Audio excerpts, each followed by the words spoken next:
ഒരു നടൻ, മലയാള സിനിമാ നടൻ റോഡിന്റെ അവസ്ഥ കണ്ട് റോഡിൽ കുഴിയടയ്ക്കാൻ ഇറങ്ങിയപ്പോൾ അദ്ദേഹത്തിനെതിരെ കേസ് വന്ന നാടാണിത്. ശരിയാണ്, വൈദഗ്ധ്യം ഇല്ലാതെ ഈ പണി ചെയ്തു കഴിഞ്ഞാൽ അത് വലിയ അപകടങ്ങൾക്ക് കാരണമാവും. എന്നാൽ നമ്മുടെ നാട്ടിൽ വൈദഗ്ധ്യം ഉള്ളവർ ചെയ്ത ഒരു കാര്യത്തിനെ പറ്റിയിട്ടാണ് ഞാൻ ഈ പറയുന്നത്. കൂടല്ലൂര് ഗായത്രി പുഴയ്ക്ക് കുറുകെയുള്ള ഒരു പാലം, ആ പാലത്തിന്റെ ഒരു ബെയറിംഗ് തകരാറിലായപ്പോൾ നമ്മുടെ MLA വകുപ്പ് മന്ത്രിയായി ഇടപെട്ടു. അദ്ദേഹം ഫണ്ട് അനുവദിച്ചു പാലത്തിന്റെ എല്ലാ ബെയറിങ്ങും മാറ്റി സ്ഥാപിച്ചു.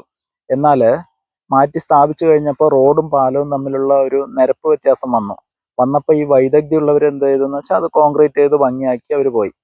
ഇതിനുശേഷം വാഹനങ്ങൾ അവിടെ എത്തുമ്പോൾ ഒരു ചാട്ടമാണ്, എന്ന് വെച്ചാൽ ഈ കോൺക്രീറ്റ് ചെയ്തത് ശാസ്ത്രീയ അല്ലാതെയാണെന്ന് അർത്ഥം. അതിനുശേഷം ദിവസങ്ങൾ കടന്നുപോയി. നെന്മാറ വേല സമയത്ത് ഒരു ബൈക്ക് യാത്രക്കാരൻ അപകടത്തിൽപ്പെട്ട് മരിക്കുന്ന സ്ഥിതി വരെ ഉണ്ടായി. UTV വാർത്ത വന്നു.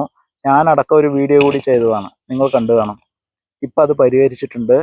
അത് കഴിഞ്ഞ് റോഡെല്ലാം ഭംഗിയാക്കി അവർ പോവുകയും ചെയ്തു. എന്ന് വെച്ചാൽ നമ്മുടെ നാട്ടിലെ ഗൗരവമുള്ളൊരു പ്രശ്നം, എന്നാൽ എളുപ്പത്തിൽ പരിഹരിക്കാവുന്ന ഒരു പ്രശ്നം പരിഹരിക്കണമെങ്കിൽ വലിയ പ്രക്ഷോഭം ഉണ്ടാവുകയോ പ്രതിഷേധം ഉണ്ടാവുകയോ ഒരാൾ മരണപ്പെടുകയൊക്കെ ചെയ്യണമെന്ന് വെച്ചാൽ വലിയ കഷ്ടം എന്ന് മാത്രമല്ലേ നമുക്ക് പറയാൻ പറ്റൂ.